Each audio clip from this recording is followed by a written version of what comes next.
तो इसके विषय में नानक साहब जी कहते हैं कि ना जाने काल की कर डारे और किस बीच ढल जा पासावे और जिना तिसरते मौत खुड़क दी उन्हानू केड़ा हासावे। नानक साहब जी सिख धर्म के प्रवर्तक, परमात्मा प्राप्ति के उपरांत वो ऐसे रहा करते थे मायूस से, क्योंकि वो उस स्थान को देख चुके थे जहां पर हम पहले रहा करते थे। एक परम सुख में स्थल है और हम उसको छोड़कर इस गंदे लोक में फंस गए थे। अब जिसने वो स्थान देख लिया उसका मन यहां नहीं लगेगा, उसको तो ऐसा लगेगा जैसे तो गलत जगह फंस रहा है। कब वो समय आए मेरे मृत्यु हो, परमात्मा मुझे ले चले उस लोक में, तो इसलिए वो हमेशा मायूस रहते थे। यहाँ का कोई भी सुख उनको सुख दिखाई नहीं देता था।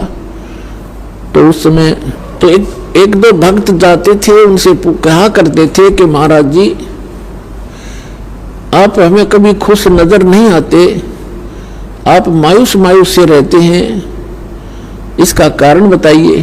तो नानक साहब जी ने कहा था भाई ना जाने काल की कर डारे और किस विध ढल जा पासावे और जिन आते सिरते मौत खुड़क दी उन्हानू केड़ा हासावे। कि हमें पता है, ये मालूम है कि कभी भी बिजली गिर जाएगी, ना जाने किन कारणों से हार्ट अटैक हो जा, कोई और रोग के कारण मृत्यु हो जाए, दुर्घटना में हो जाए।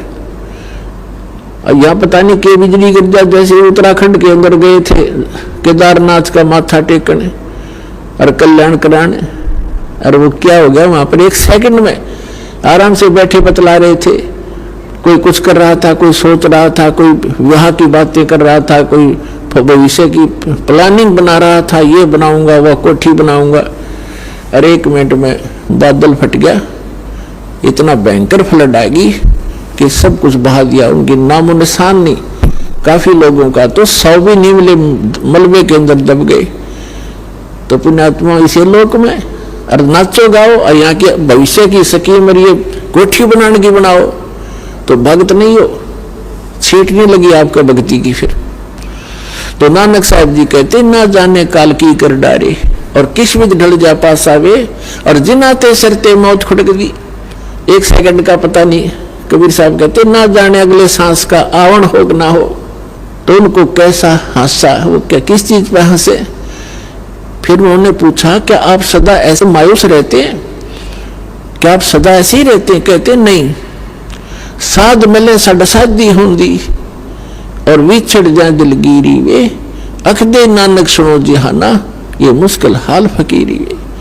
कि जिसमें मेरे भक्त मेरे शिष्य जब वापस आते हैं सत्संग श्रवण करने के लिए और ये यूं के यूं आ जाते हैं, तो मुझे खुशी होती है। क्योंकि पहले स्टार्ट में बहुत ही कम श्रद्धालु उनकी शरण में आए थे, क्योंकि वो ज्ञान पहले वो हिंदू धर्म में जन्मे थे नानक साहब जी, और फिर उसके बाद ये हमारा मार्ग तो एकदम विपरीत है। उस समय लोग शिक्षित थे नहीं, तो उनकी मार्ग को स्वीकार करने वाले उस समय बहुत कम थे, जिस भी कारण 150-200 जितने भी भक्त आते थे सत्संग सुनने के लिए तो गिनती के होते थे, और 2-4 नहीं आते किसी दिन।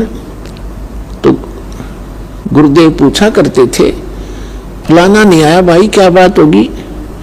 जब ये पता लगता था उनको कि वो कोई किसी काम बस नहीं आया तो कोई बात नहीं। और 1-2 ऐसे भी होते थे जो दूसरे सिरफिरे संत उनके शिष्य उनको गुमराह कर लेते थे, बहका देते थे। तो वो नानक साहब जी कहते हैं कि जब ये सभी भक्त मेरे वापस आते हैं, क्योंकि संसार के अंदर भक्ति करना बड़ा दुर्भर हो गया है। कारण क्या है कि सत्य ज्ञान देने वाला एक और भ्रमित करने वाले करोड़ों की संख्या में। तो वो कहा करते थे कि साध मिले सड साधी होंदी और विछड़ जाए दिलगीरी वे। जब ये यहाँ से जाते हैं तब मुझे मायूसी हो जाती है कि कहीं कोई मेरी फसल में कीड़ा ना लग जाए।